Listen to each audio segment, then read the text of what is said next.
আসসালামু আলাইকুম। আজকে আপনাদের সাথে আলোচনা করব বুখারী শরীফ দ্বিতীয় খণ্ডের একটি বিষয় নিয়ে জুমা বিষয় নিয়ে।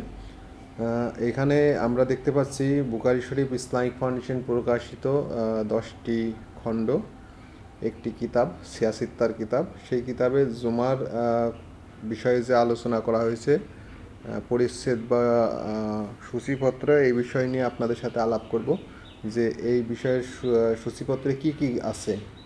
জুমা ফরজ হওয়া, জুমার দিনে গোসল করার ফজিলত, জুমার জন্য সুগন্ধি ব্যবহার করা, জুমার ফজিলত, জুমার জন্য তেল ব্যবহার করা, যা আছে তার মধ্যে থেকে উত্তম কাপড় পরিধান করবে।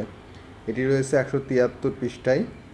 জুমার দিনে মিসওয়াক করা, অন্যের মিসওয়াক দিয়ে মিসওয়াক করা, জুমার দিনে ফজরের সালাত কি পড়তে হবে, সালাতে কি পড়তে হবে, 175 পৃষ্ঠায় আলাপ করা হয়েছে।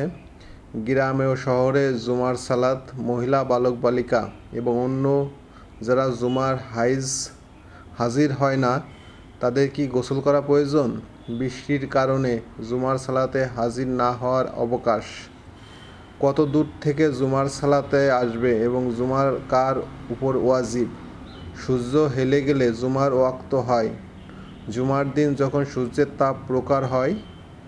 180 পৃষ্ঠায় আলোচনা করা হয়েছে। জুমার জন্য পায়ে হেঁটে চলা এবং আল্লাহর বাণী, তোমরা আল্লাহর জিকিরের জন্য দৌড়িয়ে আসো। জুমার দিনে সালাতে দুজনের মধ্যে ফাঁক না করা। জুমার দিনে কোনো ব্যক্তি তার ভাইকে উঠিয়ে দিয়ে তার জায়গায় বসবে না। জুমার দিনের আজান, জুমার দিন এক মুয়াজ্জিনের আজান দেওয়া। ইমাম মিম্বরের উপর বসে জবাব দিবেন যখন আজানের আওয়াজ শুনবেন। আজানের সময় মিম্বরের উপর বসা। খুতবার সময় আজান, মিম্বরের উপর খুতবা দেওয়া, দাঁড়িয়ে খুতবা দেওয়া। 185 পৃষ্ঠায় আলোচনা করা হয়েছে। তারপরে খুতবার সময় মুসল্লিগণের ইমাম মুসল্লিগণের দিকে মুখ করা।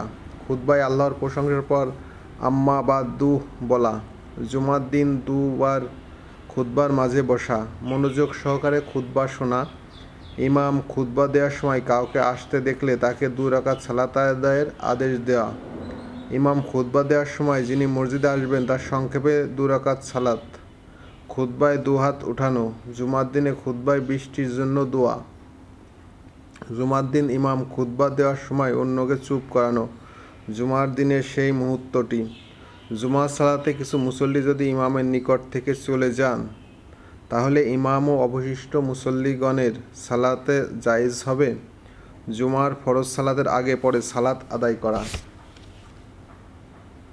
মহান আল্লাহর বাণী, অতঃপর যখন সালাত শেষ হবে তখন তোমরা জমিনে ছড়িয়ে পড়বে, আল্লাহর অনুগ্রহ সন্ধান করবে।